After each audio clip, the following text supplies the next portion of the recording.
Welcome to Guardian Radio 96.9 FM Sunday, broadcasting from Nassau, Bahamas, and streaming live on GuardianTalkRadio.com, the country's news talk radio station with fresh news and smart talk all day. Our Sunday lineup begins with The Political Review with Quincy Parker, live at 4 p.m. That's followed by Let's Talk Together in English with Lady T, live at 6 p.m. Next comes the Sunday edition of Voices of the Diaspora with Robert Dudonné, live at 7 p.m. Followed by Caribbean and Urban American Gospel Hits with Landlord and Mike D at 8 p.m. That's all straight ahead, beginning with The Political Review, next, here on Guardian Radio 96.9 Sunday.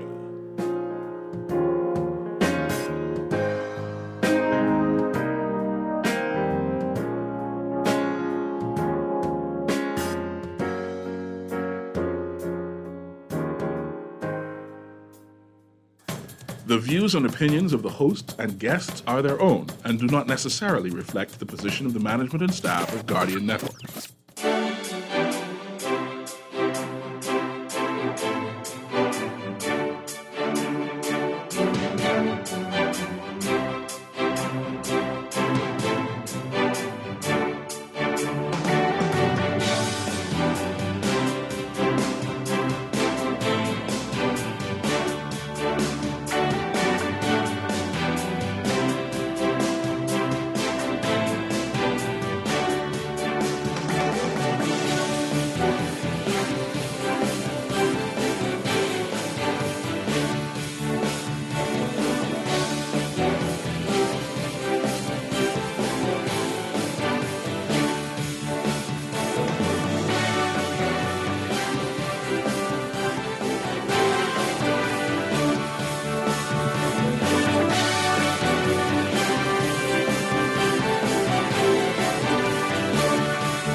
Welcome to the Political Review. My name is Quincy Parker, and I am your host on this wonderful Sunday afternoon. It is the 22nd of May, year of our Lord, 2022. And today we are going to have a fascinating conversation with one of my all-time favorite guests. And before we introduce our guest, I want to set the stage for our conversation. I want to circle back to the COP26 climate conference in Glasgow last year and point out that there were some key takeaways from COP26 that deal with progress made and areas that still need work in the fight to address climate change. And just as a, I guess, foundational statement before I talk about what happened and the outcomes of COP26, I want to point out, and this goes back a ways, I remember when I was a reporter during the Ingram administration, where the famous, I don't know if you guys remember, Earl DeVoe was the Minister for Environment. And Earl went to he went to the actual Paris climate change conference, which the famous Paris Agreement is reflective of. And one of the things that Earl DeVoe said when he came home and talking about climate change was that the Bahamas was one of those nations that was seriously at risk if climate change continued unabated, and that the possibility existed that if the ocean temperatures rose by more than 2 degrees, the very distinct possibility existed that the Bahamas would, within 50 years, cease to exist, but the Bahamas would be underwater. In subsequent years, the target for limiting the rise in ocean temperature has come down from 2 degrees to 1.5 degrees. And COP26 had it had a sense of urgency to it that I think is important to recall, especially for low-lying countries like the Bahamas. One of the main takeaways from COP26 is that the idea that public funding and private financing must connect. That is to say that financial institutions representing trillions of dollars have committed to tackle climate change, but getting that money to the right place remains a huge challenge.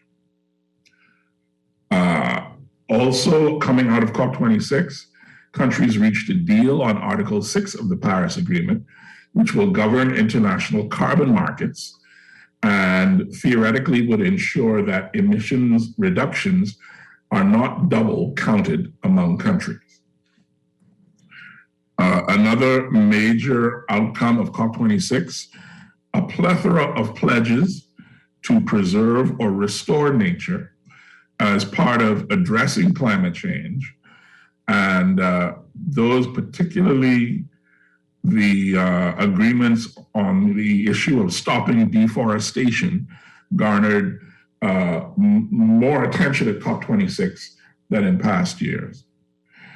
Another outcome is the agreement that governments and private sector pledges are all well and good, but accountability needs to be strengthened. And finally, sort of the rounding out sort of the top 5 takeaways is this idea that while much of the focus on COP26 was on moving away from fossil fuels, emissions from the buildings sector remain a key challenge that have yet to be fully addressed at the government or even at the private sector level. And so what you have really is COP26 resulted in a raft of commitments, but there is still a sense of urgency around accountability. Because, I remember C.A. Smith said something to me one time, that paper is a very serious thing. People will lay down and let you write anything on it.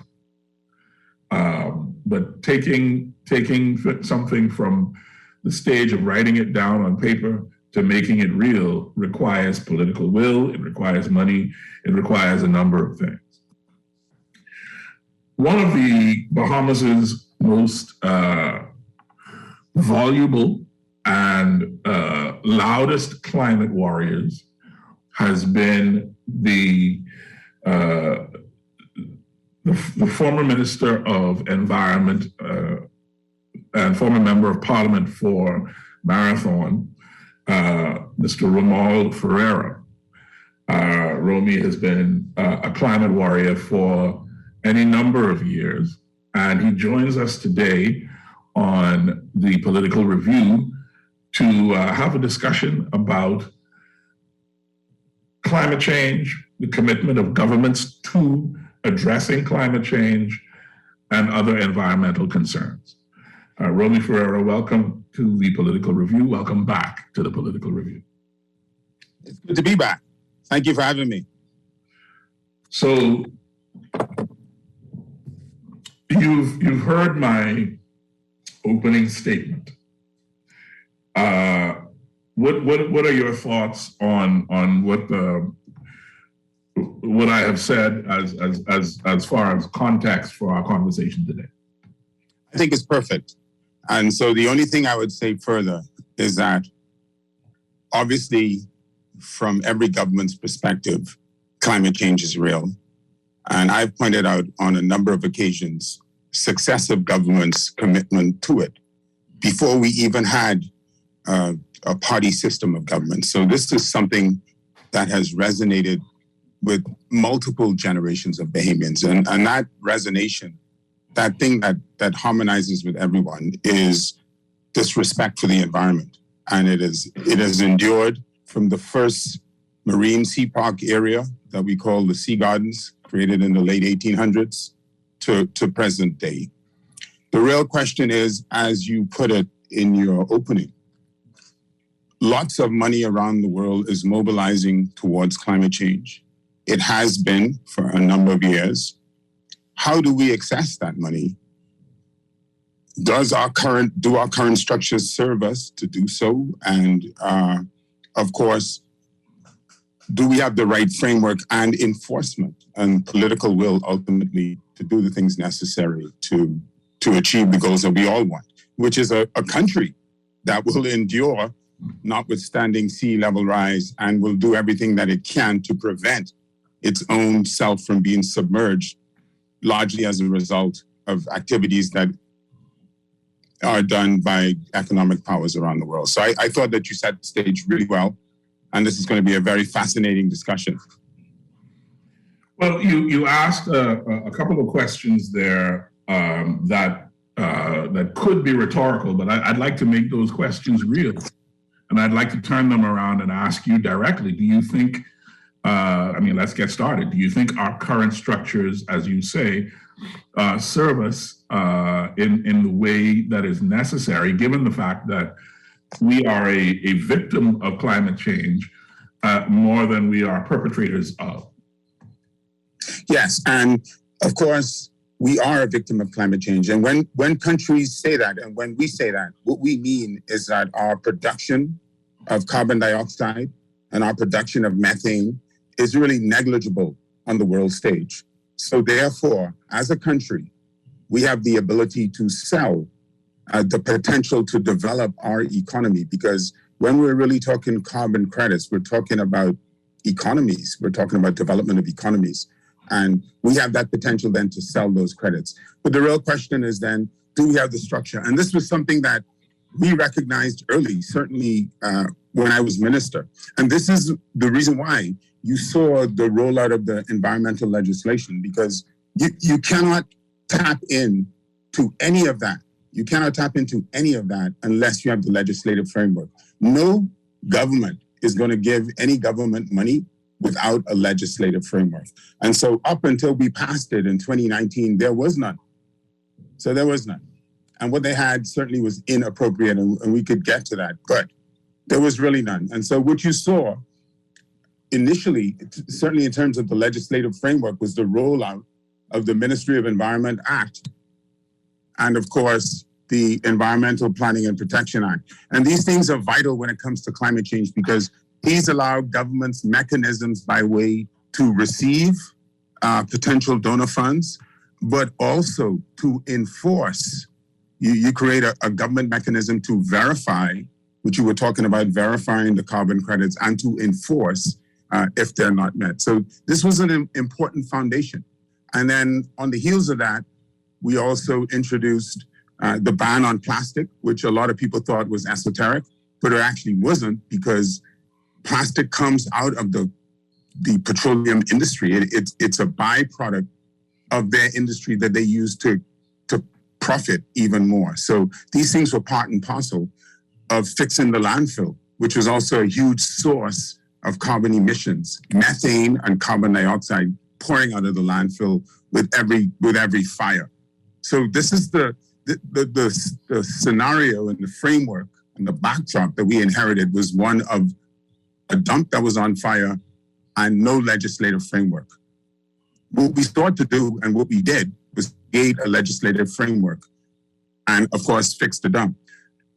But one of the most important things that came out of that was this Access and Benefit Sharing Act. And the reason why I single this one out is because coming off of the heels of the Glasgow Convention, the government announced the climate change bill. And of course, they made a lot of hoorah about that. And in announcing that, I think the Attorney General went on record, and I hope I'm not quoting him wrong, I'm quoting him from The Guardian. He called it a poor excuse for legislative governance. And I thought that those comments were either taken out of context or perhaps he wasn't given the full perspective on what the situation is. The act that he is talking about, the Access Benefit Sharing Act, is a part of the environmental package that we brought in 2019. It was one of the last ones.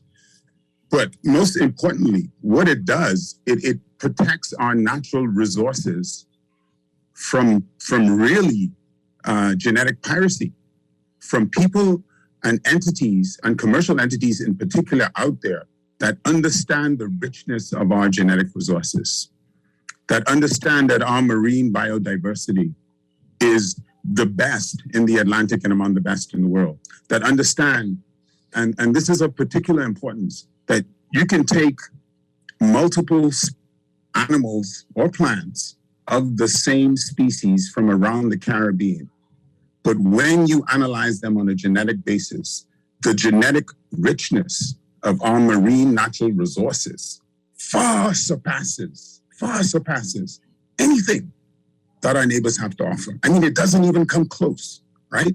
So you can take, for example, the famous example is the sea rod, for which a famous chemical company extracted an anti-aging ingredient. And they make money to this day. The Bahamas gets nothing.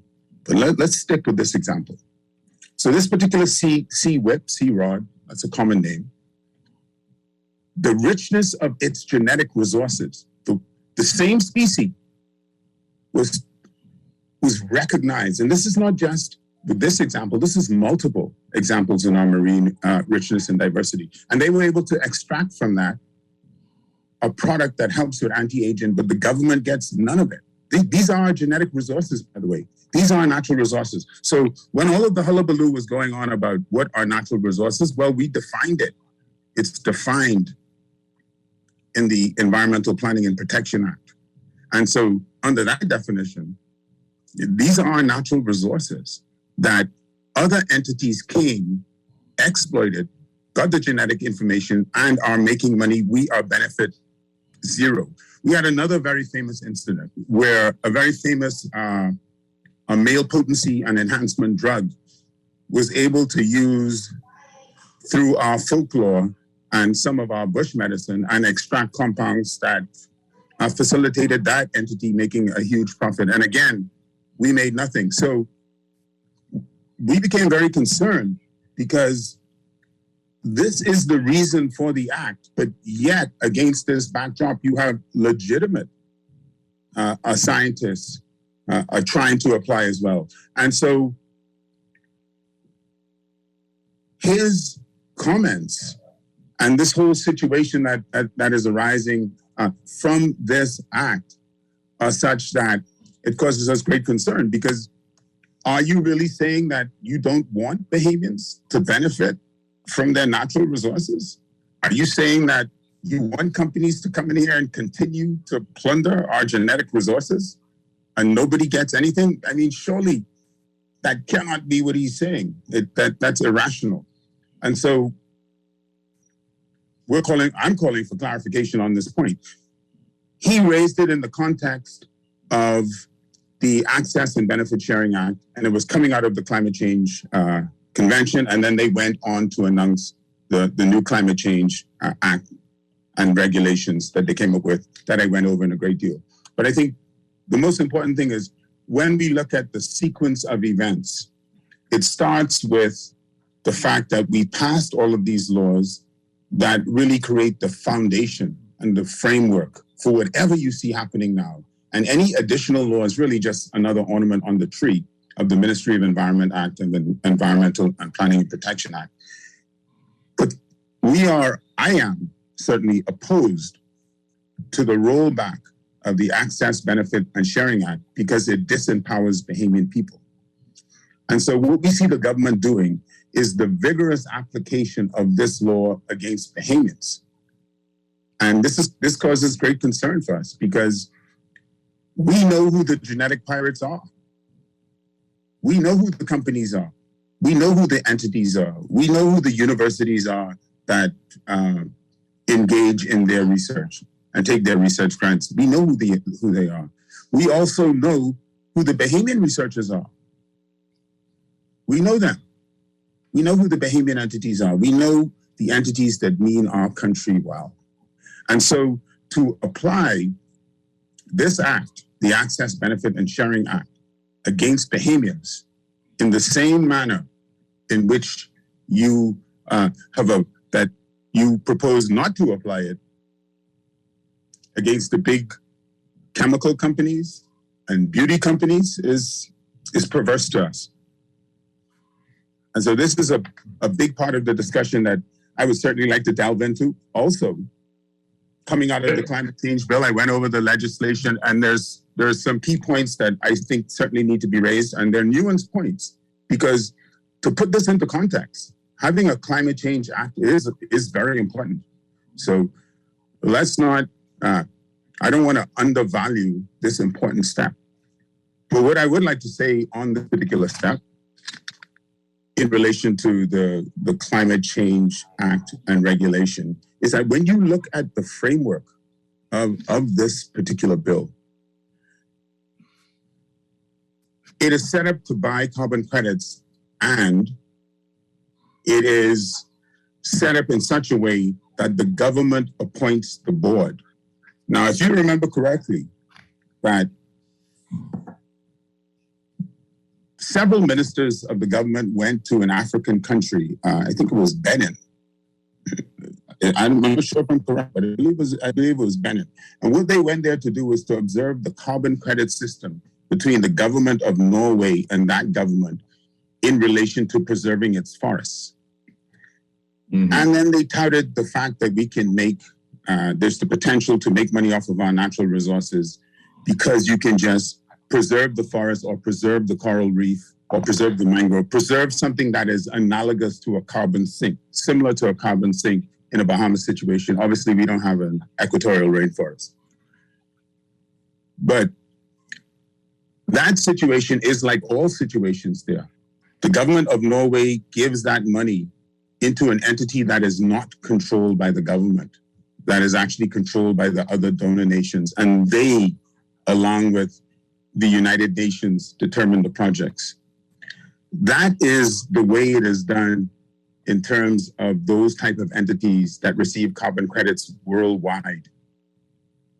We had a similar incident in the Bahamas with the Bahamas Protected Areas Trust Fund, which is a very similar thing. As a matter of fact, it is the precursor of all of this. And the reason why I call it the precursor is because it is a fund that, when we say fund to your listeners, all that means is that it attracts monies from international donors that goes into a bank account by which the Bahamas can access that money. And that money is used directly to protect marine protected areas. So what we were able to do was pass 43 marine protected areas right at the end of my tenure, certainly, which built on the original work and took our protected areas to 20%. What that does, it's the same concept as coming out of Benin in terms of the carbon credits. It's the same concept because you're preserving marine areas, a carbon sink, and you're able to access money. But one of the problems with that is that if you have a government-controlled board, like in the climate change bill that the government just passed, it cannot receive the money because those international donors, certainly the European Development Bank, the German Development Bank, obviously the government of Norway, as they indicated in Benin, various federal departments in the United States, they don't give monies on carbon credits to government-controlled boards. And this was the same battle that we had when we came to power, because when the previous administration set up the Bahamas Protected Areas Fund, they also made it a government-controlled board. And by doing that, that fund was unable to attract the kind of funds it needed, particularly from the German Development Bank. So I know this is very technical, but this is a very important point. If you set up the fund in such a way that it cannot attract the funds because it ab initio, then it's just smoke and mirrors. And unfortunately, there's a lot of that in there. And it won't be as effective as they're touting. And this is coming on the heels of a criticism of a piece of legislation that really protects the interests of all Bahamians and protects our natural resources. and is part of a multi-fabric, multi-layered, well-thought-of environmental rubric. And so this led to this discussion today. And what we see here is the enforcement of environmental regulations against Bahamian researchers by a government entity, well-known Bahamian researchers that can't get a permit. And then you see on the other hand, where the environmental impact assessment regulations, which we all work together in the climate change unit to produce, the whole team of us, we see that a permit that's issued under that for development in Exuma that says no excavation, the government won't enforce those regulations. And so what we're seeing coming to bear is a sort of bifurcation with the same old rhetoric. Exuberant enforcement of laws against Bahamian entities and turning a blind eye against, non-Bahamian. So to me, this is more NIGOD-esque than anything else. All right, I want to try to, at the risk of calling names and pointing fingers, one of the things that I would like to try and do is bring some clarity to the specifics, right? You are charging that the government is using the Access and Benefit Sharing Act against Bahamians. How specifically is the Davis administration using that legislation against Bahamians? Correct. Because they're aware that there are Bahamian research groups operating in the Bahamas legitimately that are desirous for permits, and those permits are governed under that same bit of legislation. They're aware of that. They could very simply make a carve-out. When I say carve-out, they can say that if you're a Bahamian research group, we will give you these permits. So what am I really saying? They are aware that when I say Bahamian research groups, I'm not just talking about, I'm talking about Bahamian colleges and universities that are here, like University of the Bahamas, that are affiliated with foreign colleges and universities. I'm talking about legitimate institutions of higher learning, like in Bimini and Southie Lutheran. There are various ones of them in San Salvador that have been in the Bahamas for years and that apply for permits. I'm talking about universities that have been doing research in the Bahamas for years, decades, and apply for permits. You have that, and then in the midst of that, you have what I determined, or what I said at the first instance, what we call the commercial researchers, that their applications are more for commercial basis, anti-aging, anti-cancer, erectile dysfunction, the list goes on and on, high blood pressure, the whole 9 yards. And so you already have this scenario. And so what's happening under this administration is that they are applying the rules to the commercial prospectors with the same enthusiasm as they are to the Bahamian researchers. And that is the salient point, that is not, certainly not the intention and ought not to be the intention of the act, certainly not to disempower, because what you're talking about is a plethora also of Bahamians themselves that are doing degrees in natural science. So this is something that can be readily addressed and fixed. But against that backdrop, this is the point I'm making, against that backdrop, against a backdrop where you have an Access and Benefit Sharing Act that is designed to protect our natural resources from foreigners and from foreign institutions where the Bahamians don't get any benefit, but those rules are being applied against Bahamian researchers, right? You have that backdrop. And then you have another backdrop where you have the EIA regulations that have been passed, that we passed along with the Ministry of Environment Act, that says that all development has to submit to an environmental impact assessment. And it issues permits under those same regulations. And there's a permit that's issued for a development in Exuma. And the permit says no excavation, but the people are excavating. And so what you have is a classic example of the duality of existence that happens here, where you have Bahamians really having the full weight and measure of the law being brought against them.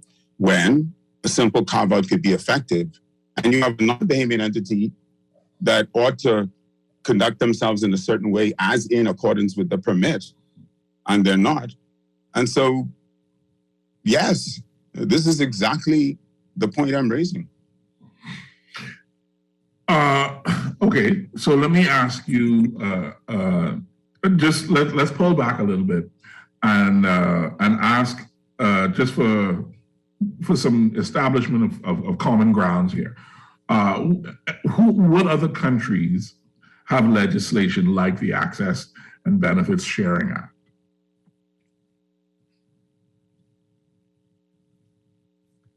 Just about all developing countries around the world have some analogous ones, although we were the first in the Caribbean.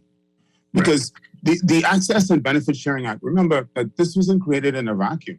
This was created out of a recognized need and vulnerability that was unique to the Bahamian economy. Remember, I prefaced everything by talking about our natural resources. And I know it's very topical. We talk about our natural resources. We had an exciting discussion on whether or not we had oil. I think I even discussed that with you. We had people even talking about whether or not we have gold, and all of this stuff. But here's what we do know we have. In the Bahamas, our marine resources, the genetic diversity of our marine resources is the richest in the world, certainly the richest in the Caribbean by far. This is something that we know we have. And this is something that everybody else knows. And so the design and purpose of the Access and Benefit Sharing Act is to prevent the loss of revenue to the Treasury because it's happened before. So this was identified as a risk to our economy. So this doesn't just materialize out of the woodwork. This was on the basis of study and examination and evaluation and, of course, consultation. Right, and you raised the point that I'm trying to get to, right? Which is there is an economic component to this that, and this is the argument that I hear, is that the Treasury is losing money because people are taking our patrimony and making money off of it without giving us any, any benefit in their profits. Are there other countries that make the kind of arrangement that you're talking about, or is this something that we are inventing?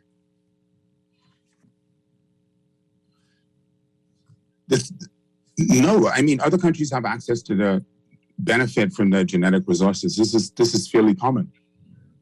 But I think what I want to emphasize is that other countries in the Caribbean don't have this opportunity because their genetic resources, to be blunt, just aren't as rich. It's just not as worthwhile. This is the place to be when it comes to genetic prospecting in the Caribbean. Mm-hmm. This is the place to be. So we are particularly vulnerable. It's kind of like, when we switch the argument to aragonite, right? It's kind of like when we switch the argument to aragonite, we're always going to be particularly vulnerable to aragonite because we're one of the few places, if not the only places, where you can find aragonite. So it is because of the uniqueness of that is inherent in our natural resources that some of this legislation is driven, and the Access and Benefit Sharing Act is one of them. So, right. So these things are. And this is why, though, I hope I'm explaining it, and I'll try my best to explain it as best I can. But this is why I want to emphasize the fact that the reason why they are here is because they recognize that. The reason why we had to pass the legislation is because we have already lost millions and millions of dollars by not having this legislation. And what this legislation does is that the next anti-cancer drug they find, the next anti-aging drug that they find, and it comes from our waters, it comes from our animals, the next flu medicine that they find, and it comes from our traditional knowledge, the next piece of bush medicine that they find that cures whatever ailment, as long as it comes from our traditional knowledge or our seas or our forests, we get to benefit from that. And that wasn't there before. And we've lost tens of millions of dollars because it wasn't there.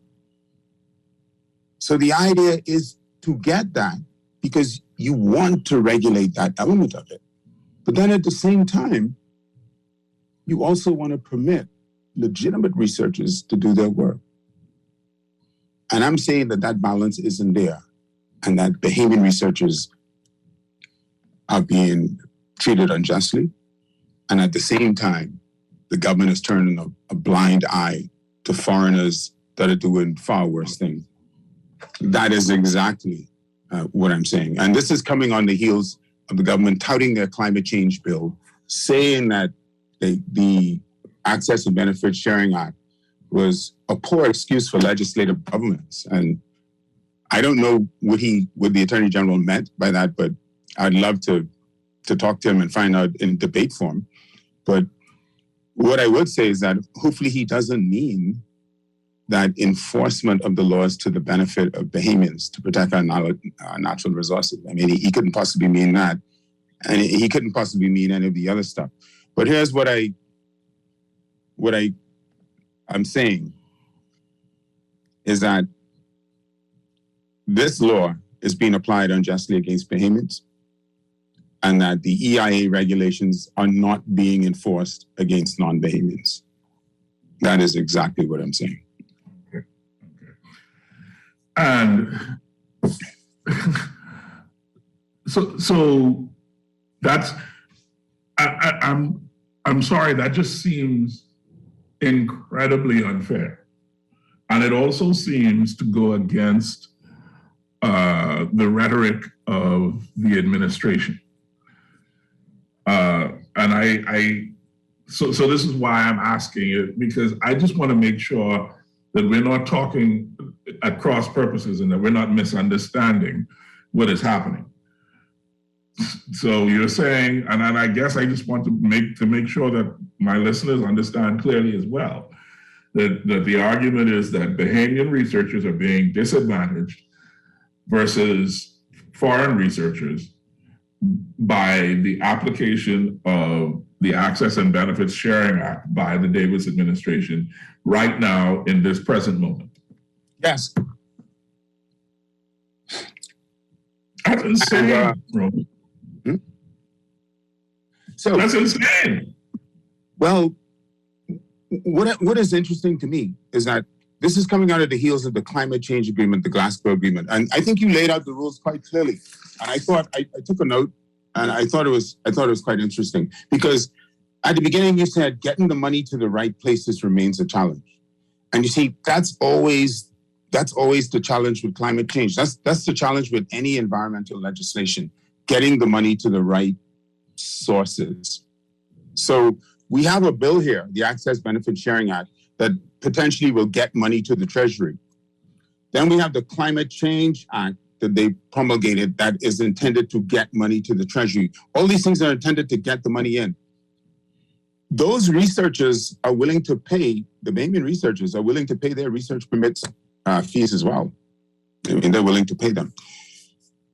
And remember that the EIA regulations that you don't enforce is also a loss in fees. So at the end of the day, we have perhaps the forerunner and the best and certainly the foundation of any kind of environmental legislation that we've ever had before. We have a Ministry of Environment Act. We have an Environmental Planning and Protection Act. We have a Plastic Pollution Act. We have Access and Benefit, all of that. All of that relies on the political will of enforcement and to determine how all of that is played out. And it's an organic process. And so what we're calling on here is for leveling of the playing field for Bahamian entities and a calling to account for anyone that feels compelled to not follow our environmental legislation. And that's one aspect of it. And when we get into the climate change discussion on the act itself, we can talk about the structure of that bill and whether or not we think it will attract or get the money to the right place. But certainly what we've seen so far on the environment front, there's a lot of bluster and a lot of blister, but nothing really new. And nothing really new. We don't even see the enforcement of the existing laws that we left in place. And this is the point I'm making. The laws that are in place that can be enforced. I mean, we don't even see the enforcement of that. And then when we do see that, we see the enforcement to the detriment of Bahamians. And that surely can't be right. And it's not right. And so it's a duty to speak out against that. But certainly when you see them announce that on the heels of a climate change legislation that has that structure, it really makes me wonder. Okay. I want to park that discussion for just a few minutes. And I wanted to ask you, I mean, I know you long time, and one of the things that I remember most clearly about your interest in public life was the need for environmental planning and protection.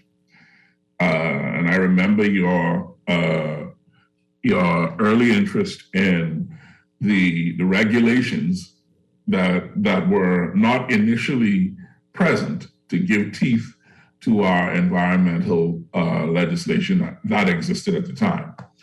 Now that we have that you have passed this raft of environmental legislation that contains definitions that talks about enforcement and whatnot, the new administration has brought to us a bill on climate change, and I want to get your thoughts on that legislation.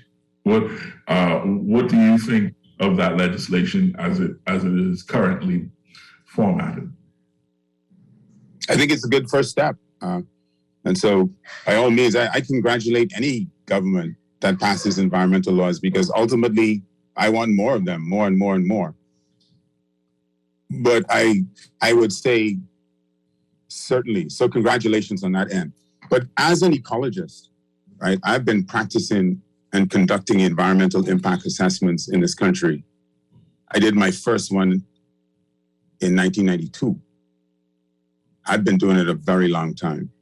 I've been a regional consultant drafting international environmental laws. I've done, my goodness, tons of work in the region and all of that. And so the technical part of me has concerns. And so while I like it as a step in the right direction, right, I would be remiss if the part of me that understands all the nuances, that understands the flow of getting the money to the right places, that understands what it takes, that you have no double counting in carbon dioxide, that really understands how to collect those pledges and the plethora of pledges that you talked about. The technical part of me has, some deep concerns. And those concerns have to do with the structure of the receiving entity that's going to get the money. Because everything in environment devolves on who receives the money. And this is the reason why in the Ministry of Environment bill, we created entities to receive money on behalf of the government. And those are entities that receive money on behalf of the government that are controlled or have their directors appointed by the government. So when they say the government controls that entity, they just mean the directors are appointed. But with this climate change bill that you see, that board is controlled by the government. And then that government appoints a management agency. The mechanism by which, on how they appoint that management agency is not in the legislation. So it remains out there, in Plato's world of ideal forms, and it's yet to crystallize into this particular part of reality. So we don't know what the criteria will be in selecting this, or any of that information. We just know that they will select one. And we know that there will be a board. But this board will be, as I keep emphasizing, will be majority controlled by the government. The reason why that's a problem is because when you have a board set up that way, that's majority controlled by the government, you do not get the funding. You do not attract the funds because the donor agencies, the entities that actually are going to pay you for the carbon credits. And the big example of this is when the Minister of Environment went to Benin. I think he went along with the Minister of Works. And they were touting an example down there between the government of Benin and I think Norway, the Norwegian government. When that government was being paid a certain amount of money to preserve the rainforest, to preserve that. And of course, that is true. You can go online and look at it, but that money isn't paid directly to any government control board as is set up here. We have a government control board set up here to receive that money and give it to a directing agency. That's paid into a fund controlled by the donor agencies. And then the UN et al. Selects the projects. Here is not set up like that. Here we're very hands-on on the money, and we've seen this example before. You see, I have the benefit of having drafted the Bahamas Protected Areas Trust Fund legislation. We've seen this example before. And in doing that, in going through that process, we know that if the government control board, you won't attract the funding. You certainly wouldn't get it from the government of Norway.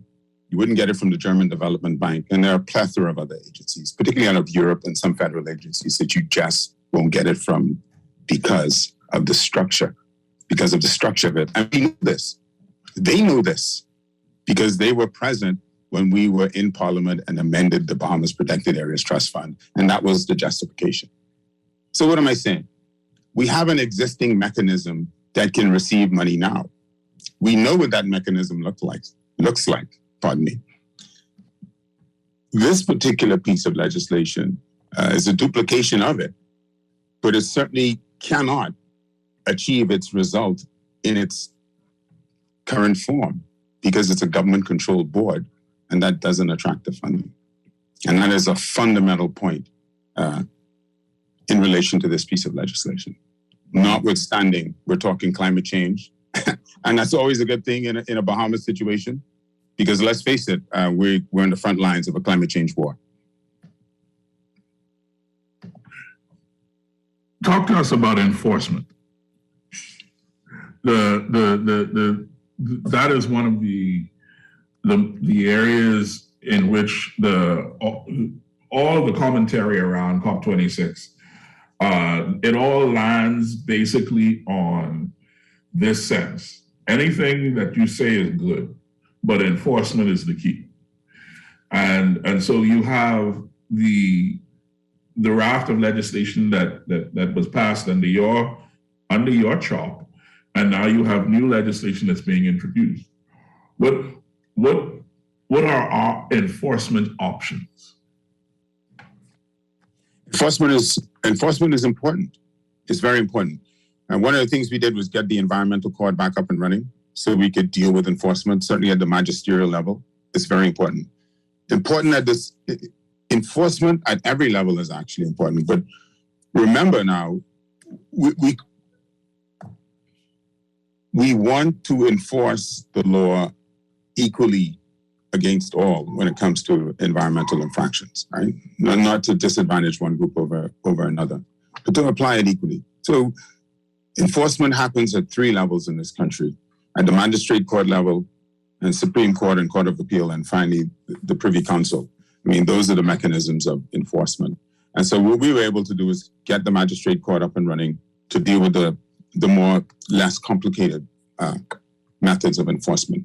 But when you're talking carbon credits, and when you're talking about enforcement at that level, and when you're talking about enforcement within the parameters of an international treaty, public international law, you're talking about a different creature, because you need not only enforcement at one level in terms of your state and national entity that's doing the enforcement. That enforcement itself in some instances needs to be verified in order to benefit from it. And so when we talk about enforcement, we have the magistrate court level, we have the Supreme Court level, where you'll see issues like judicial reviews play out. That's where what's happening now with the development I was talking about in Exuma, where there's an environmental impact assessment permit that says no excavation, and they're excavating right now, or were, in Staniel Key. Those are elements of enforcement. That's Supreme Court level. And of course, that could potentially play out to the Privy Council. But when you're talking about in the climate change context, when you're talking about international agreements, they're looking for enforcement and some sort of verification in a lot of instances. And that's very important because that is how you're going to get that is how you're going to ensure that the money gets to the right sources and places. I mean, that is the challenge. The challenge is in the details. So enforcement is very important, but it's not a one sort of size fits all. It certainly depends on what you're looking at. So it's multi-level and multi-tiered. And do we have the political will in place, in your view, to make enforcement of this legislation and any legislation around climate change, around the environment, particularly when it comes to things like, as you're talking about, developments that are happening at the instance of foreign direct investment or developers who are outside the country?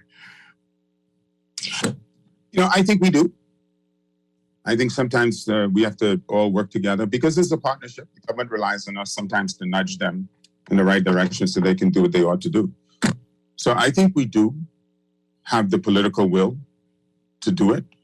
And I'm calling on the government to do exactly that. But what I'd like to see happen, though, is let's take a look at this climate change bill. Let's take a real look at this because our futures literally depend on this. We have to get this right. I mean, you said it, you gave a very sobering introduction, and it's all true. One day, a lot of Bahamians believe that how climate change is going to work is one day you're going to wake up and everyone's going to be underwater. But what's going to happen is one day you'll have a flooding event and the water just won't go away. Each time it'll get higher and higher and higher. And you're seeing it happening now. I mean, even the skeptics are convinced. So it's important. It is important that we get this legislation right. It is important that we learn from our mistakes in the past and do not repeat them. It's important that we build on what we have. And it is of supreme importance that we apply the law equally. As Montesquieu, these are some of the tenets of English law as set forth by Montesquieu. The equal application of the law. And that's for your legal listeners. But this is very important. And so as we roll out these regulations, which I believe every government wants to apply, we have to remember that we have to apply them equally. And this issue with climate change is not going to go anywhere. We have to get the funding. Why do we need the funding? To repair our bridges, repair our seawalls, restore our mangroves. We need access to the funding. But if we do it in this particular manner, where the government controls the board, that's just smoke and mirrors. We won't get the funding. You can quote me on that every day, all day. We just simply won't get the funding with that structure. And if we continue to apply environmental regulations to the detriment of Bahamians and then not enforce them, when clearly the permit, I mean, I saw this permit. The permit clearly says no excavation. I mean, clearly, that's not the way forward. The way forward is harmonious enforcement of these laws and regulations that everybody has to comply with. Not one group of people or another group of people, everybody. And everybody has their respective space within the legislative framework that suits them. So Bahamians have their space, non-Bahamians have their space, and everybody is applying in harmony. I mean, that is the correct approach on enforcement. So one of the things that I've always been curious about, when you look around the Bahamas National Trust and the National Park Service, you have park wardens who are, all of the ones I've met are really brilliant people who dearly love what they're doing and are very knowledgeable about the parks for which they care. But there are also one person responsible for oversight of, acres upon acres upon acres of land and sea heritage. So when I ask about enforcement, I'm not talking necessarily about Well, I mean, obviously the courts, yes. But I guess I'm asking whether or not, in your view, we need something like environmental police or an environmental defense force or something along those lines. It's hard. I mean, when you talk about enforcement, to me, you have to break that down into what we're looking at or what we're considering to be enforced. So, I mean, we already have the equivalent of environmental police that consists in the Department of Environmental Health Services and also officers from the Department of Environmental Planning and Protection Act, which sort of have oversight, and that's your first line of offense. Provided the nature of the complaint isn't criminal, then that's when the police kick in. So, I mean, we already have. The thing is we don't have an environmental enforcement agency that is a one-stop shop that charges, prosecutes, and convicts. I mean, all the way to the end. It involves the interplay of multiple government agencies. I mean, that's the structure that we have now. So on the seas, that enforcement is the Royal Bahamas Defense Force. In criminal matters on land, that is the Royal Bahamas Police Force. And they do participate and they do excellent work in enforcing our environmental regulations. They're really the first line of attack. And Customs, the Department of Customs. I mean, when you're talking about enforcing the ban on plastics, I mean, they were on the front lines. So enforcement from a government perspective involves multi-agency cooperation.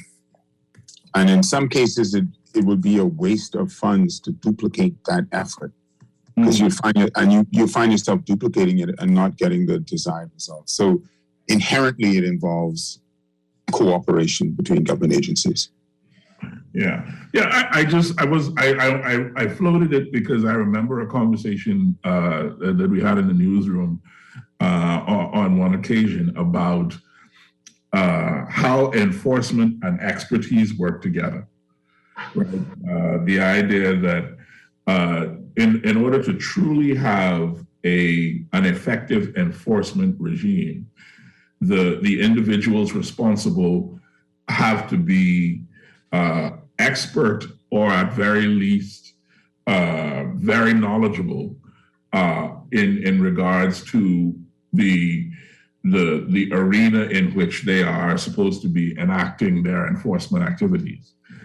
And that's why I asked, because there was a view that you need to have some level of environmental expertise, or at least familiarity with the environmental regulations, in order to effectively police environmental activities around the country.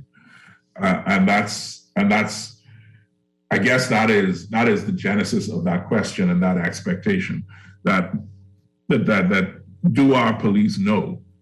Do our Defense Force agents, officers, and customs agents know this law well enough to be able to protect our rights in that regard? I would say yes. When it comes to enforcement, I keep emphasizing, it just depends on what we're talking about, and it's also it's so multi-institutional. But normally, when you have the new bits of legislation, or new pieces of legislation introduced, the enforcement agencies that are going to be affected, I mean, those are the first people that you'd call in. But when you look at environmental regulations and enforcement, right? Because environment really deals with so much and everything, that is so multi-layered. If you have violation of fisheries, for example, somebody has undersized crawfish, then, obviously fisheries and the Defense Force and all of that come into play. When you're talking about somebody, for example, putting up a development and not complying with the requisite environmental rules, then that moves out of the hands of fisheries and that lands square into the Department of Environmental Planning and Protection. When you look at somebody who wants to come in and do genetic research on our marine biodiversity, I mean, that's not fisheries that's dealing with that, that's looking at that. That's the Department of Environmental Planning and Protection. But when you move into another realm, say like public waste, sanitation, oil spill remediation, and some elements of that, then all of a sudden you move into another government agency, which is the Department of Environmental Health Services. And amidst all of that, you always have the police, defense force, and customs playing a role, because they are critical, certainly for certain types of confrontations with the public. So it's always interagency. The subject matter of what caused the infraction really determines what the lead government agency would be. The police and customs and defense force, they support everybody.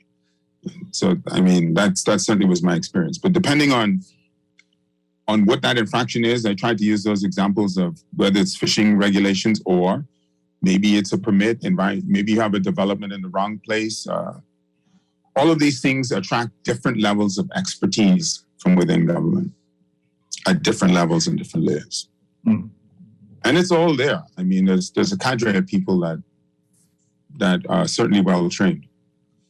Yeah, and I don't want to give the impression that we are slamming on our law enforcement agencies or the courts.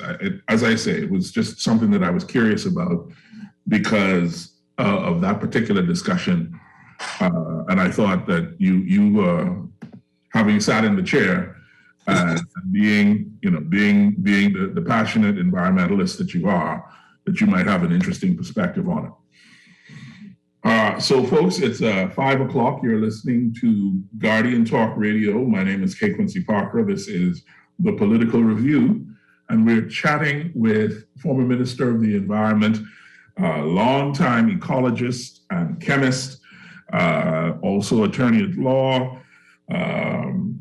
lion power himself, Don Quixote, my boy, the great and terrible Romy Ferreira. And we're talking about not only the new climate change legislation, but the whole gamut of motivations and intentions around how to address climate change, how to address our environmental patrimony, how to deal with the natural resources in a way that benefits Bahamians at large. I'm going to go back to the climate change question and COP26 in a bit, Romy, because I have one more set of questions about that. But I wanted to ask, in regards of the benefit sharing that we're talking about. So we are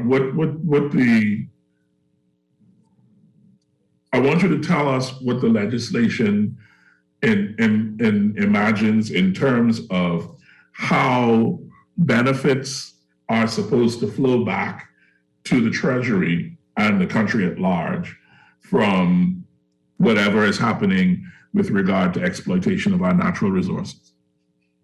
Thank you for that question. The act itself contemplates a type of sovereign wealth fund. So we call it a sovereign wealth fund, but it contemplates that. And so this is how it works. Remember what I mentioned to you, that there was a beauty company, I believe it was Revlon. Mm-hmm. They found this anti-aging miracle ingredient that is derived from our genetic resources. So the way how you receive that is by way of royalty, by way of copyright, trademark, and intellectual property. Because the reason why you will be entitled to it is because, remember I mentioned that there's a certain type of sea whip that contains these anti-aging ingredients. When scientists take specimens from that sea whip, they analyze the genetic sequence, the arrangement of the nucleic acids of that animal. Once they figure that out and they link that to the genetic code for anti-aging, they can then reproduce it in a lab. They then understand what those chemicals are, the relative proportions of them, and then they can make them synthetically. Once that happens, it now becomes a commercial venture. So up to that point, it'll be research. They'll just be looking at this animal, looking at it, oh, it lives forever, or it does really well. But once they get it, and they do that by way of genetic markers. So that's all done in a lab. Once they get that, it becomes a commercial entity. But because that genetic sequence comes from an animal within the Bahamas, then we are entitled to some of those royalties. And as I said at the very beginning, that has happened before, and we did not get. We're not talking about insignificant amounts of royalties here. We're talking about billions here. So this isn't normally when I hear these discussions on the radio about our natural resources, I hear them talk about aragonite and billions, and I already know the world market for calcium carbonate, so I'm suspicious. I hear them talk about oil. I hear all of that. But this is something that is very real and happening now. This isn't about to happen. This is very real and happening now. And it's the same thing with our bush medicine, believe it or not. They have found drugs to aid in erectile dysfunction from our folklore and from our bush medicine, and we do not get any of those royalties. So this is what I'm talking about. This is the mechanism by which the Treasury will get the money. Because each time you buy one of those products, whether you go to a cosmetic store or you go to the pharmacy to get whatever, each time, and right now, we know that they're very close to an anti-cancer drug right now with marine animals from our waters. So we're on the verge of this right now. This is happening right now. This is live science. This is very live science happening right now. And if we dismantle that, we will never get that money. That would mean that every time that anti-cancer drug is dispensed, you'll get nothing. Just like every time that anti-aging cream is sold, you get nothing. I mean, that's not acceptable, okay? That is not acceptable, not in the modern Bahamas. Not knowing what we know, that's not acceptable.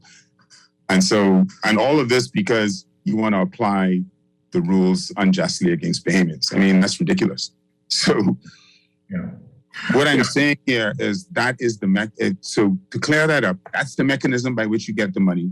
There's a sovereign wealth fund in there that pays the money into the Treasury, and then the government is free to dispense of it. And this isn't a fanciful one. I got to emphasize that. This isn't like oil. We've never found oil in this country. We've had natural seeps. We've never found it, right? It's speculation. This isn't like aragonite, let me say that, where we all know the cost of calcium carbonate. Aragonite is a source of calcium carbonate. That's all it is, a source of calcium carbonate. We know the world market for calcium carbonate. I understand that. This has nothing to do with that, right? This isn't like gold where people are talking about maybe we have gold. We don't. We don't have alluvial deposits. Let me clear that up. What we do have is the richest genetic resources in the world when it comes to our marine diversity. And we've lost money because of it. And what we need to do is capture that money. And that's all I'm saying here. And this is a very real situation that's happening right now. It's just unique to the Bahamas, and it's because of the richness of our marine resources. So, okay. So we'll circle back to that in a few minutes.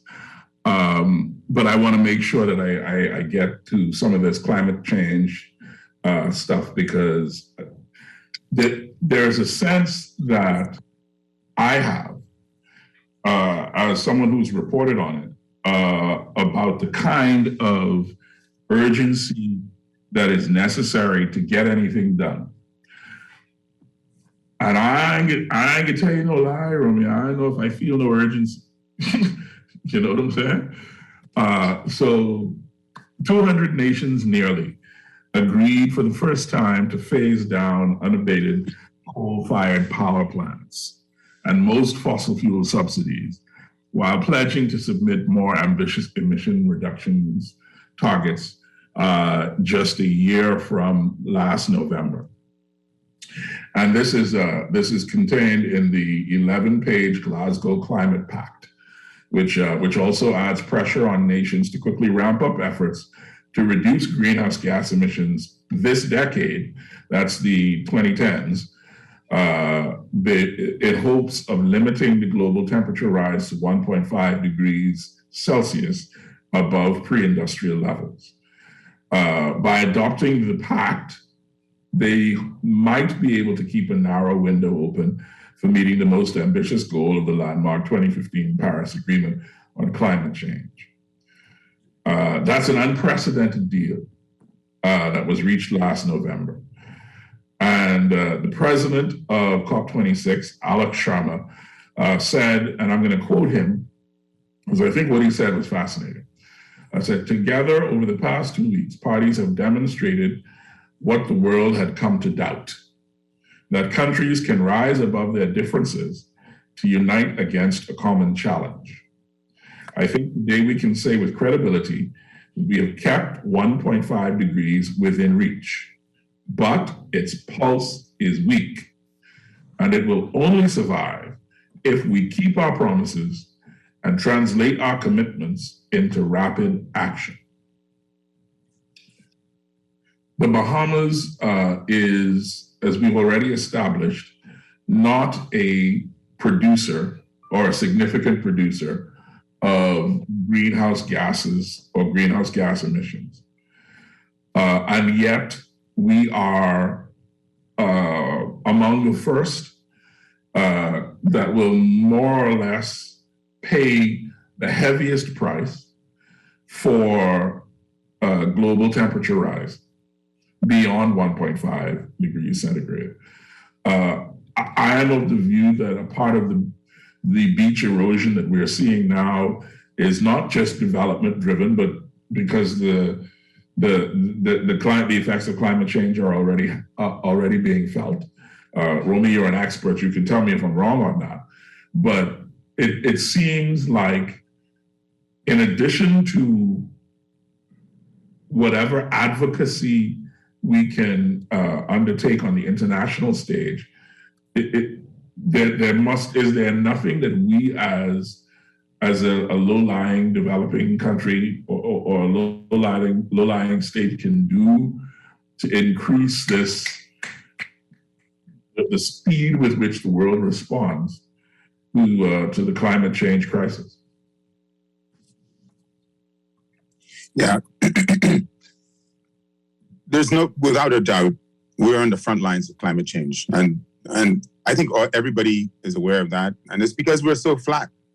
Our country is really just a plateau emerging out of the Atlantic Ocean. By plateau, just one, big flat basin. So we're essentially flat. We don't produce the carbon dioxide, but I think the most significant take-home point is for your listeners is that when we're talking about reducing carbon dioxide, for a lot of economies, what you're talking about is a reduction in growth and expansion. And so unless those trade-offs are right to the countries that want to expand their economies, like India and China, versus some of the European countries that have already expanded their economies. So there's always that dialogue. Fundamentally, you're talking about economics, you're talking about money. But this is an important debate because what you're really seeing taking place is the effects of human activity on the planet. And that in itself, that took a while for people to come to terms with. But here's a great example of it. I don't know if you remember that there was a hole in the ozone layer some time back. I don't know if you remember. And they signed the Montreal Protocol. And the hole in the ozone had to do with chlorofluorochemicals that were put into the aerosols to make them spray. And scientists in the 50s discovered this hole in the ozone. And of course, there was great concern. The Montreal Protocol was signed. Countries banned it. I mean, it took a while, but countries banned it. And as a result, the hole in the ozone is now closing. So there have been success stories based on environmental treaties. That is the classic example. They are hoping that the climate change agreement, most recently the Paris Accord, would be another example of that. But getting the nuances right on the economy is certainly important. But getting the nuances right for us as a developing nation is going to be different. And so the reason why I mention that is that as a developing nation, our strategy is different. We're not trying to develop a manufacturing industry, for example, produce steel or smelt iron or refine other raw materials. We have a tourism product. India and China are doing those things and are growing their economies. The more mature economies are to a different phase. Our strategy, in order to benefit from that, is and has always been to have the effective kind of legislative framework that will benefit from the monies that are happening. Because in order for these countries to expand their economies under these climate change agreements, in order for the countries that want to expand their economies, want to build more factories, want to build more coal-fired plants, want to build more power stations that are not renewable energy, in order for them to do that, right? Under this agreement, they have to buy carbon credits from countries like the Bahamas that have them for sale.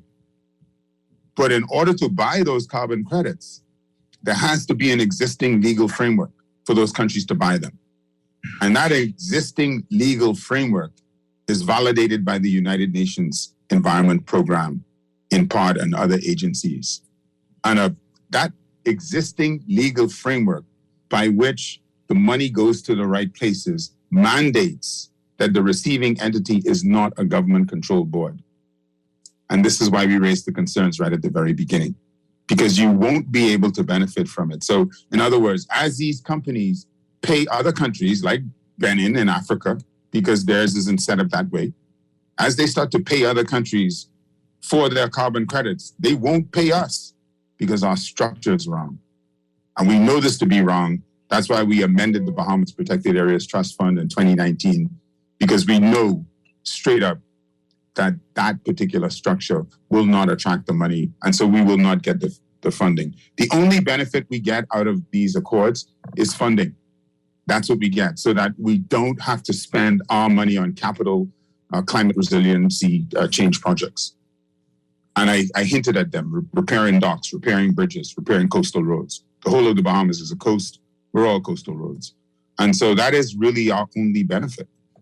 And it is therefore critical and imperative that that structure be correct.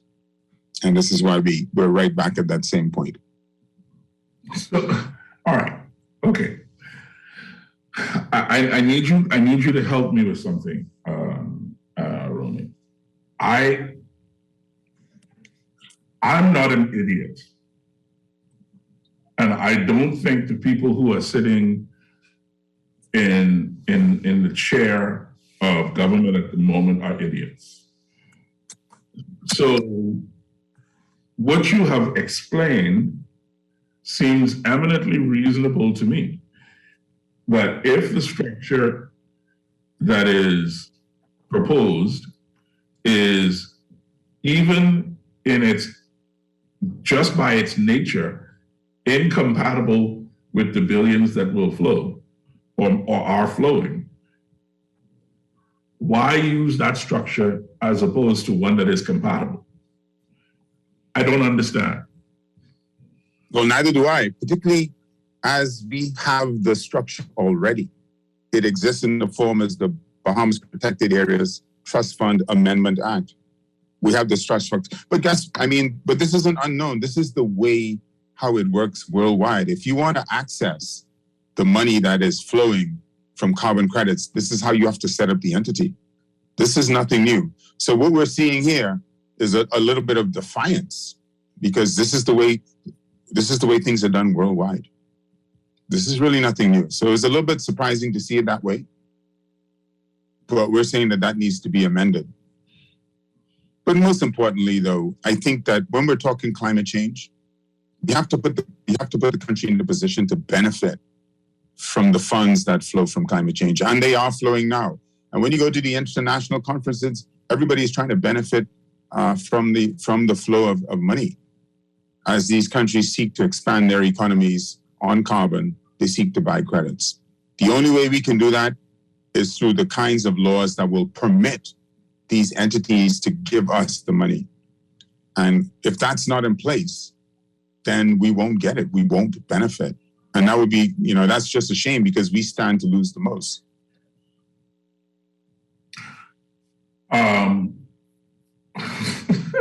That just don't make no sense to me, man. All right. So hopefully the Ryan the Lion is listening and will be able to give us an explanation, the benefit of his wisdom and thinking as to why a structure that seems incompatible from the beginning with the global system is being contemplated when the appropriate structure already exists. I think those points were raised in Parliament as well. So, I mean, those points were raised. And it's an important discussion to be had, because what you really amount to is wasting time. You're not going to have access to it, so that's time lost. But if he has a rationale by which he can explain it, which perhaps he does, then we need to hear it. So we need to hear the rationale for that. Why would it be structured that way? Why would you not want to have access to these funds? Why, knowing what you know, with the stance of the German Development Bank and the strong stance that they took in terms of giving monies under those kinds of structures? You know, what will be the arrangement of the management company? How do you go about selecting a management company to negotiate the natural resources on behalf of all Bahamians? I mean, that is a mammoth task. There's nothing in the legislation that says how they will go about negotiating that. Who will qualify? How will they go about being qualified? Who will make that final decision? Remember now, this is a private company that is negotiating the natural resources of the Commonwealth of the Bahamas. There's nothing in the legislation that says how that will be appointed, how they will be fired, what the terms and conditions with. All of that is shrouded in secrecy. That is as mysterious and secretive as just about anything else. But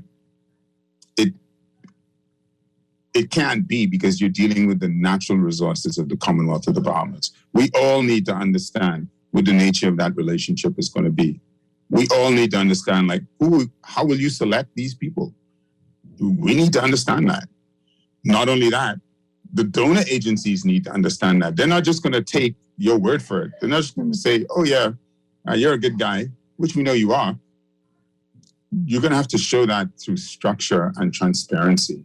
And so we want to see it. If it's truly transparent, one of the tests of objective reasoning and transparency is that it can stand up to objective scrutiny and reason. So we'd like to see it. It begs the question. We'd like to hear the rationale as to why would you repeal an act that protects the natural resources versus just make it easier for Bahamians to apply. I'd like to hear that rationale. Or I'd like to hear the rationale as to why would your department issue an environmental permit and your department seek not to enforce it. Your own permit, the terms of the permit that you issue. You issue your permit.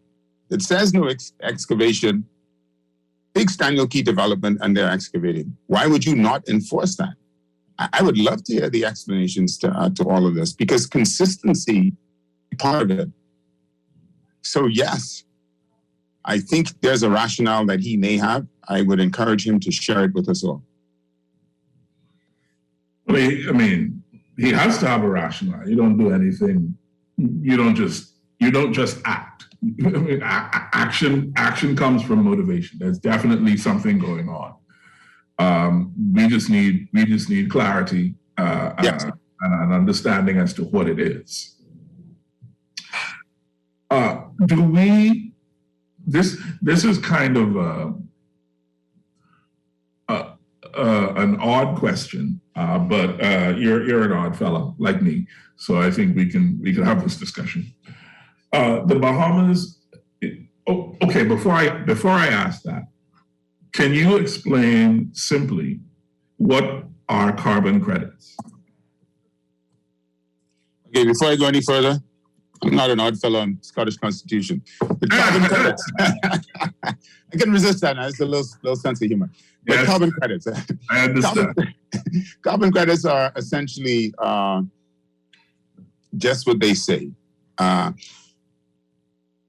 That's really money that other countries pay to really developed countries pay to developing countries for use of their carbon credits. So what does that mean? That means every country has a quota of carbon that they can actually use within this framework that you were talking about to achieve this 1.5 degrees Celsius.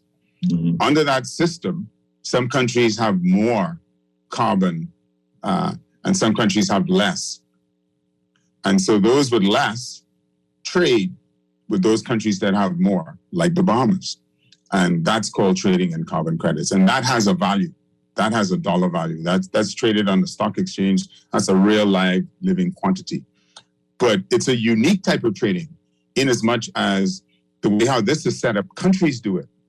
So when we think about stock trading, we tend to think about individuals buying shares, but countries do this.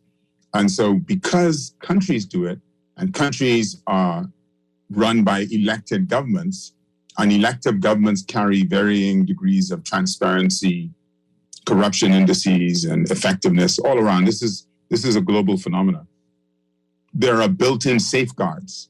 One of those built-in safeguards is that the receiving entity for this money is not a government-controlled entity.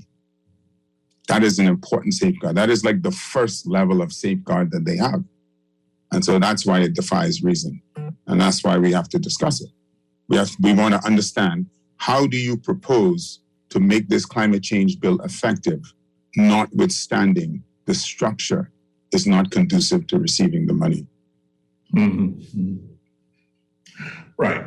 So with that backdrop, and against the entire discussion that we've had, what responsibility does the Bahamas have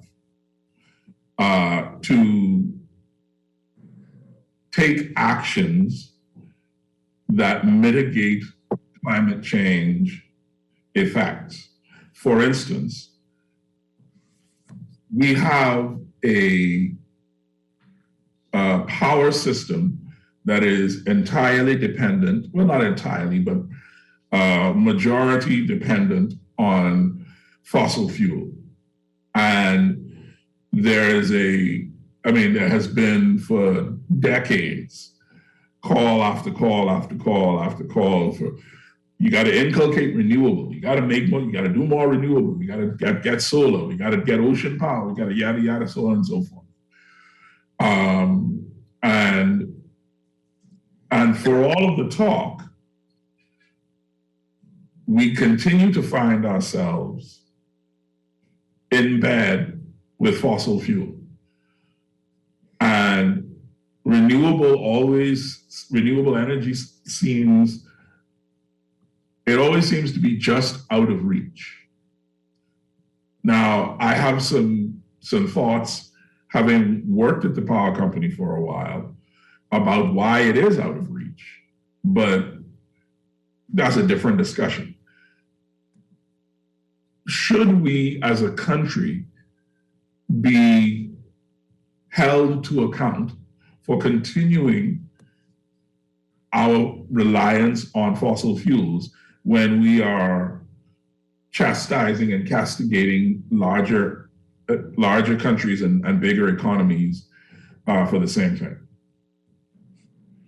I mean, that is a question of environmental ethics right there. And the answer to that is we have to do our part. And you hit the nail on the head with that, because what you're really saying is this: we're going to the world community and we're saying that we have carbon credits. We're saying that they're for sale. We're saying that this is the legislation under which we're going to sell them, right? And of course, we stand to benefit from it. And notwithstanding the criticisms, I made against the legislation, it still exists and we can amend it. But at the same time, equity requires clean hands. It's a famous legal saying. But what does that mean? Is that, well, it really means that countries are going to be looking to see that you're doing whatever it is possible for you to do to make yourself less dependent on fossil fuels. The problem we have isn't a unique problem to us, is that the Bahamas Power and Light is a fossil fuel company. And they are charged with, introducing renewables. So fundamentally, there's a fundamental problem going on right there. Whereas a fossil fuel company that produces most of its power by fossil fuels is responsible for renewable energy penetration. But that being the government setup, that's fairly common. But when it comes to renewable energies, distributed generation is the way to go for this country. Certainly in a family island situation, it's going to be probably more challenging in the New Providence because of, well, space. 1 megawatt is equal to 5 acres. Once you apply that little rule of thumb, 5 to 8 acres in a New Providence setting, you see where the challenges lie. But integrated distribution for New Providence is essential. Rooftops, public spaces, and you saw that taking place. We solarized the QE Sports Center, first of its kind in the region, 1 megawatt. BPL tied it into the grill. So BPL has made great advances in this area. They've come a long way. Nobody's probably satisfied, including the officials at BPL, as to how far they've come. They probably all want to go further. There's new leadership there. I think they understand the need and they're sensitive to it. They're challenged by an aging grid and, of course, capital costs. So this is one of those things where we all have to work together. And we saw it starting to play out. BPL had made a commitment towards imposing certain renewable energies, but definitely the Ministry of Environment was playing its role in getting grant funding. And again, because of that experience in getting grant funding for the Ministry of Environment to then implement these various functions, this is how I know and how we have experience in the way structures ought to be set up to receive that grant funding. So we're always going to be challenged by that. The key is to have a different strategy for New Providence versus the various family islands. And I think that is in place. It's hindered by capital investment. But what you're beginning to see happen, and certainly what we put in place, is the requirement on foreign direct investment to have a significant renewable energy component. 30%, as I think, was the cap. So as we roll in new foreign direct investment, and as long as this particular iteration of government doesn't change that requirement of 30% renewable energies, that would mean then foreign direct investment coming in must add 30% by RE to the grid.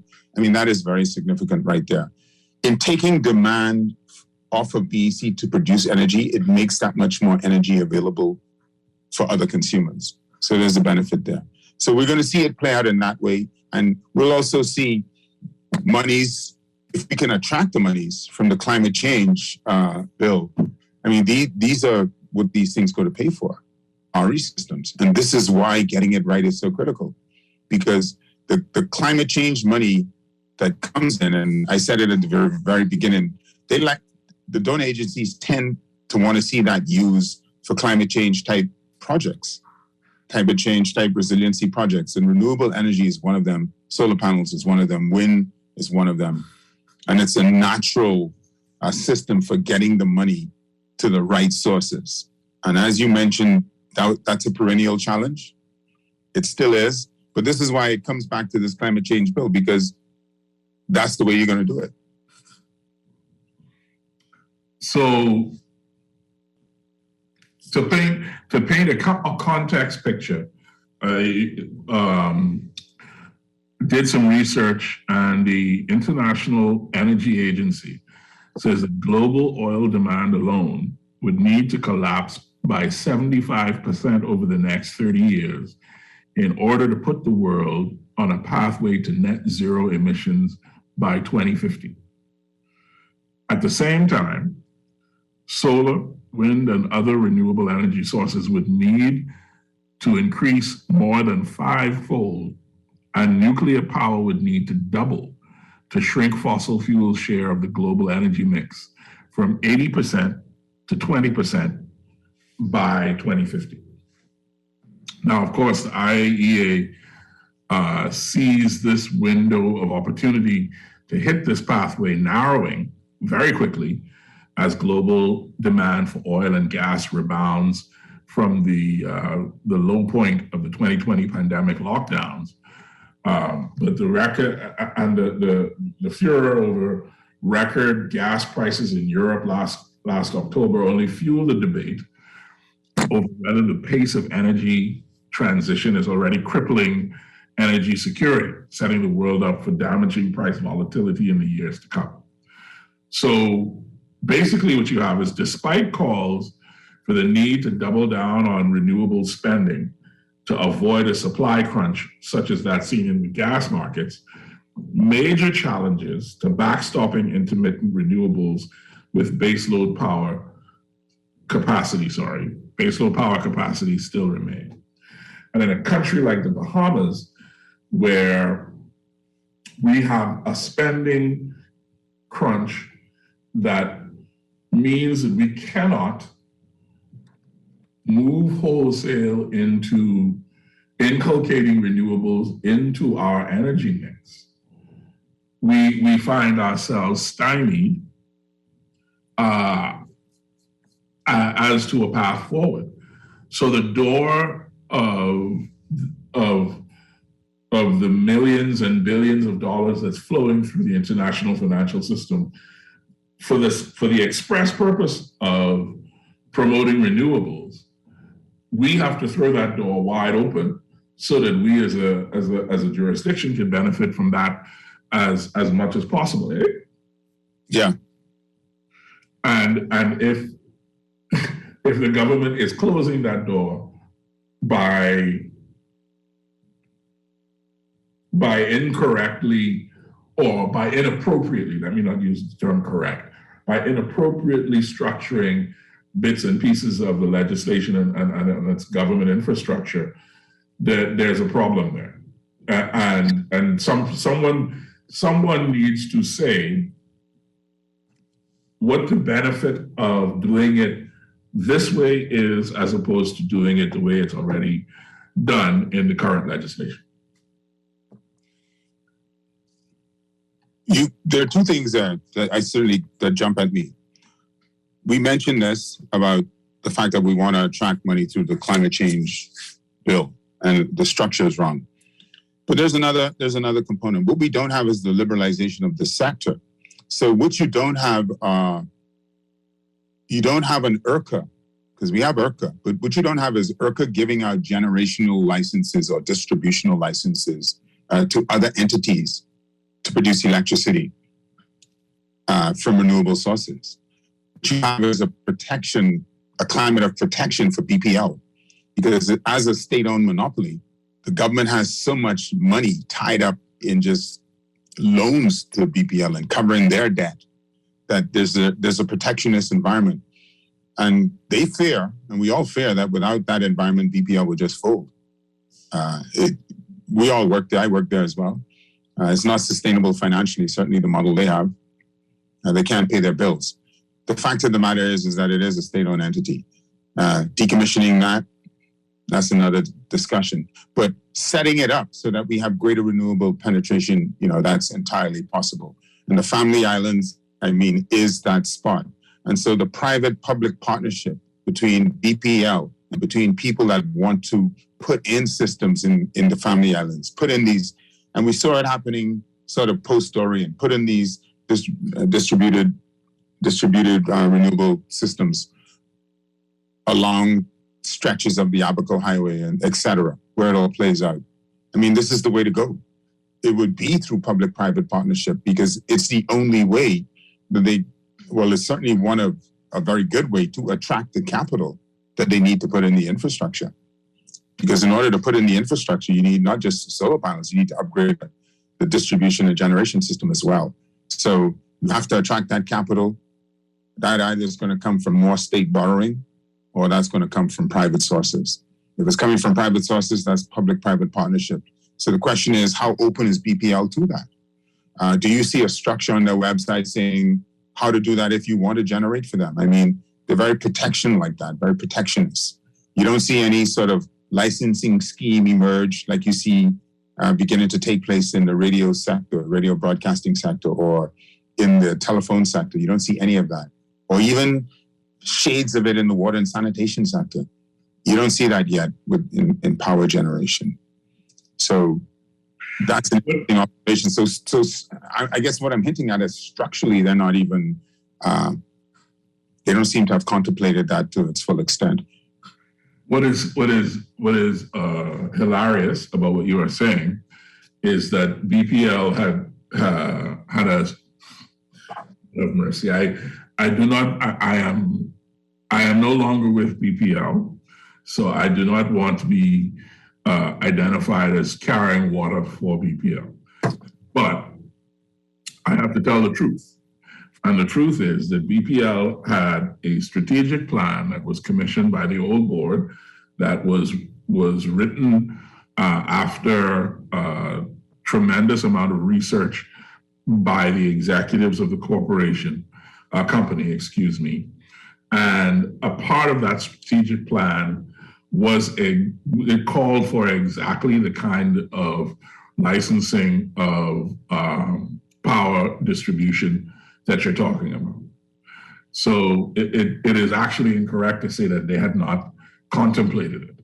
What is more correct is to say that prior to the opportunity to implement that aspect of the strategic plan, things changed. Okay. Whether or not the current board is minded to continue with the use of the strategic plan that was, in my view, responsible for reducing outages. I mean, it's not even in my view. I can pull up the numbers to show you. The plan was working. Whether the board continues with it is up for debate. Obviously, it's highly unlikely because we know that with politics and with a new board, that means that whatever the old guys were doing is going to get put on the shelf. And we're going to go through all this trouble of doing another strategic plan and starting again from scratch, even though there was something there to build on. So there's my few minutes on behalf of BPL. I'm glad you cleared that up because that's very important. A differentiated licensing scheme will open up power generation. Really, will open the whole industry up, and that's the competition that Bahamians are really crying for. What they're really crying for is to have another provider. And what you find, particularly when it comes to power, and this isn't just something in the Bahamas, this is in the U.S. as well, particularly in take California. When it comes to power, you tend only to have one provider, and that provider tends to be a monopoly, and we see it playing out here. But the way around that is the differentiated licensing scheme, where licenses are issued and, of course, or under some sort of public-private partnership agreement. I mean, that's definitely the way. Yeah, the plan was very simple. I mean, the former chairman of BPL, Dr. Donovan Moxey, said it any number of times in the public. He said that BPL wanted to get out of the business of power generation. And the way that BPL had intended to do that, according to the strategic plan, was to license private companies to do the power generation and leave BPL to deal with customer service and maintaining the grid. You know what I'm saying? So this was the plan. I hope that they continue in that direction. I doubt they will, but I hope they do. Maintenance, holding on to the grid is really, that's the number one asset. Yeah. The generation, obviously, that's important. It's better done by private hands. I certainly agree with that. But maintenance of the grid, I mean, that's basically the brains of the operation. So it's a good plan. You cut the generation. You give that to the private sector, and for whoever says that they want to see renewable generation, well, invest in it. As long as you sell us enough power to keep the customer satisfied, we don't care where the power comes from. Our job is customer service and the grid maintenance. Yes. Our job is power generation. You know what I'm saying? Yes. To me, that's the ideal model, but who knows? I just reach. Romy, one of the things that I wanted to ask you, the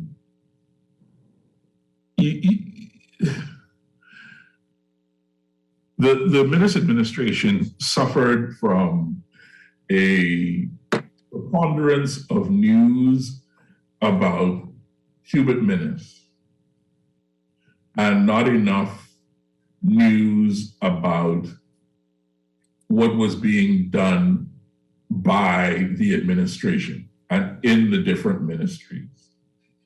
That's my view, right? Dr. Minnis was a lightning rod for the news reporters for whatever reason, and of course he has very dedicated supporters who love him dearly and who go to war for him at the drop of a hat. And so I don't want anyone to think that I'm attacking Dr. Minnis, because I really didn't come in for me. But there was a view that I have the view that so much happened that was not noticed or not paid attention to in the administration that set such that, in my view, some of these things were historic.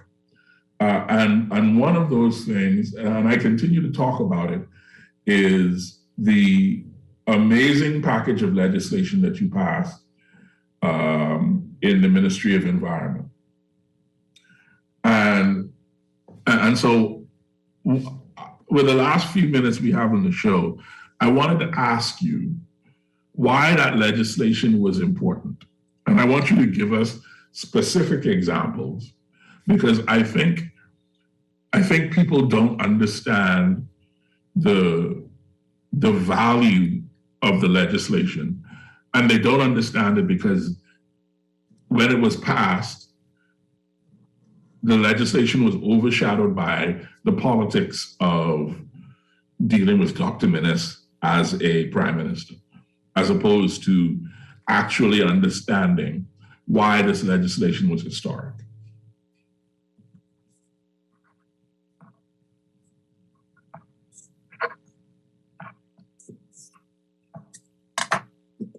So the best way to look at it, how I look at it, is that up until 2019, there was no environmental legislation.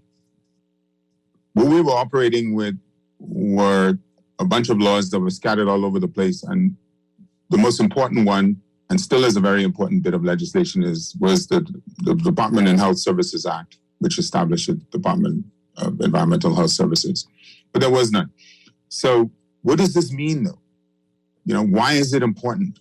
Well, we didn't have a Ministry of Environment Act. So there was no legal entity by which countries wanting to make donations to the Bahamas and make it to the Ministry of Environment, there's no legal entity for them to do that. But the most important thing, there was no lawful entity by which the Minister of Environment can act, because he wasn't represented in law. And that is very significant, because you didn't even have the most basic and elementary framework of any kind of environmental legislation. And then in order to deal with that effectively, obviously you have to have an agency. You have to have an agency to enforce these new environmental regulations, which are all contained in the Environmental Planning and Protection Act. And the Environmental Planning and Protection Act is a significant piece of legislation because it sets out modern environmental laws with modern fining abilities. So what does that mean? That means in the past we had companies coming here, and if they break our environmental laws, the fines were so inconsequential that it didn't serve any kind of prohibition.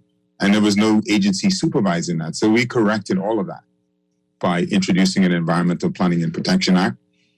And then we tackled the ethics element of it that you mentioned, which has to do with, well, if you're going to solicit climate change funds, you must do everything that's possible and within your capacity to reduce your emissions. And this is why you saw the landfill being fixed, which is a public-private partnership, because that's the source of emissions. This is why you saw the control of plastic, because controlling plastics is controlling our source of emissions. And you mentioned at the beginning that we don't produce a lot of carbon dioxide, but per capita, we're some of the highest producers of, or was certainly, plastic pollution. Not just us, the entire Caribbean. So you see us starting to tackle that. So all of this is starting to putting us in good stead. And then we passed and enacted 43 additional marine protected parks. That's 43 areas that we could potentially benefit from under this Climate Change Act, because they are carbon sinks. They are places where the carbon dioxide goes. So these bits of legislation were historic. When you talk about the protection of plants, all of a sudden mangroves become protected. They weren't protected before. All of a sudden sea oats, everything's under the same act, the schedule under the Plant Protection Act. So everything becomes consolidated, everything becomes transparent. What developers have to do then become transparent. We passed the environmental impact assessment regulations. So gone are the old days when developers coming in, you didn't know what you had to do. Now you know you have to do an environmental impact assessment and you have to get a permit. But as we've said at the very beginning, it's important to enforce those regulations equally. So we cannot countenance the situation in Exuma where a permit is being violated. We cannot countenance the situation where Bahamians are being disenfranchised. So this is a bastardization of the legislation. But the most significant thing is now you have the framework upon which to act. It absolutely did not exist before. It simply wasn't there. They talked about it, but they never did it. I worked on, over the course of my career, I started looking at draft environmental legislation back in 2004. There were bits of it floating around. Nobody ever did anything with it. We formalized it, made it world-class, and passed it to protect the natural resources of the Bahamas for the Bahamian people. And that's the difference right there.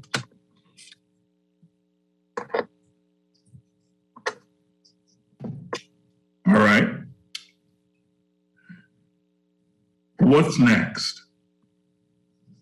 What needs to happen now? How do we, as a country, as a jurisdiction, how do we move forward? And how does, in addition to saying what's next and how we move forward, how does the official opposition help the government move forward so that the country moves forward as a whole?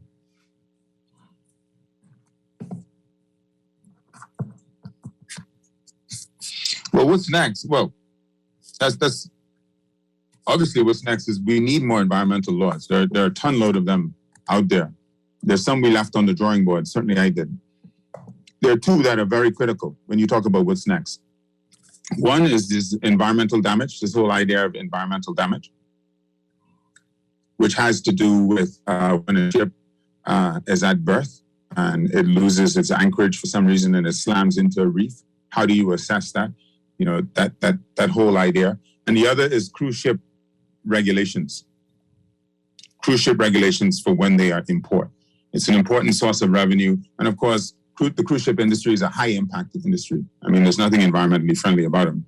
And so they need to be regulated. And so those regulations are there. So when you ask what's next to be done, those two, along with the Mining Act, which brings clarity and transparency to all mining operations in the Bahamas, those are all on the table and they have to be brought forward underneath this rubric. And of course, to amend this Climate Change Act so that we can actually get the funds. You know, so but when you talk about what's next, as you see the rollout of these various cruise ship industry installations throughout the Bahamas, those cruise ship regulations that we left in place, is going to be critical that those are enacted. They form an important part of the regulatory framework that needs to be done to monitor and preserve the environment. A very important part, and they need to be enacted without delay. Is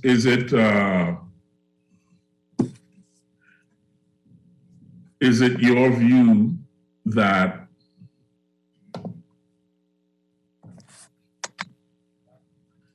let me rephrase, from what you can see, is the Davis administration on a path to take those next steps that you deem are necessary?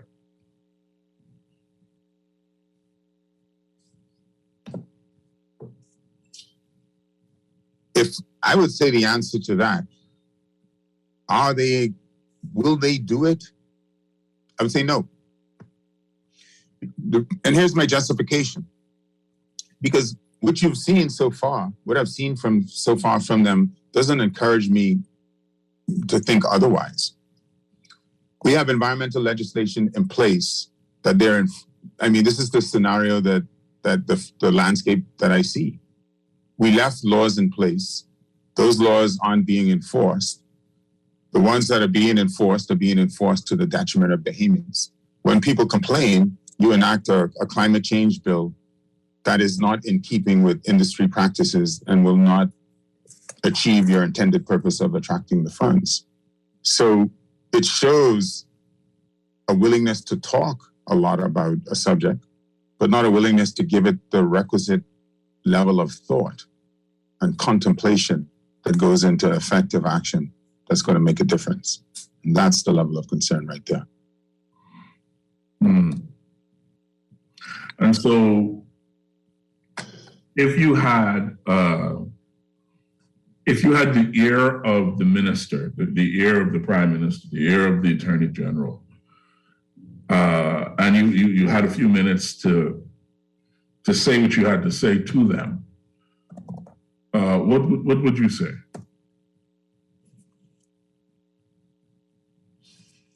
I want to encourage them to put the politics aside and to build on what already exists, to not make the space not work for Bahamians, but to apply the rules effectively against all and to follow the law. If there's a rationale in your thinking, then come to the Bahamian public and explain it. Explain what you've put down on paper. But there are always going to be Really can help you write quickly people in and your community you never have to sleep. that know about the subject. Whatever piece of legislation that you're going to bring to Parliament, it doesn't matter who the legislator is or what party it is. There's always going to be a group of people in the public that are going to know a lot about that subject matter, and it's going to be, you may be able to present legislation in such ways, and those questions aren't raised. But when you come by people that are much more learned in the subject matter, they're going to notice it. And you have to actually justify that element to the ones that are in the know, because it's a part of the reasoned debate, it's a part of a democratic system, right? It is the purpose of Parliament. But the purpose of Parliament is for reasoned debate. I mean, this is the democratic model that we inherit and that we all follow. And that was handed to us. It's the colonial model. And it calls for reasoned debate where you present your ideas, and those ideas have to stand up to certain scrutiny. And this is a very nuanced debate, because on the face of it, you can say to everyone you have a climate change bill. You can say that on the face of it. But it's only when you look deeper. It's only when you look deeper with the understanding of what the intent of the bill is and the mischief that it's trying to cure. And the mischief that it's trying to cure is that we are not getting any money for our carbon credits. And will it cure it? No, because it's not structured correctly. And threatening to dismantle laws and legislation that actually protect the natural resources for the benefit of the Bahamian people, that's not the way to go about it. And that's what I would say. I would respectfully suggest about face. All right. Thank you very much for sharing your thoughts with us, Romy Pereira. We believe that the powers that be are listening. They will have heard our very reasoned and sensible discussion. And I believe that people of goodwill will make the right choice for the country that we all share together. Thank you very much for joining us again on the Political Review. I give you the floor if you have any last thoughts you'd like to share. Just thank you for having me, and have a wonderful Sunday evening. Yes, indeed. Oh, I suppose I should ask this, given that this is the Political Review. Are you still open to frontline politics? Yes, without a doubt. Without a doubt. There'd be no contemplation. You said you plan to run in the next race, whenever that might be. Yes, I plan to, and I support my leader. I support the leader of our party wholeheartedly. Yes. All right. Well, thank you very much. Then I guess that means we'll be looking for you in the long run. We'll have you back, I'm sure, between now and then many times. Romuald Ferreira, thank you for your time. Folks, that's going to do it for us here on the Political Review this Sunday. Go forth and love your families, and we will see you next week. Take care. God bless.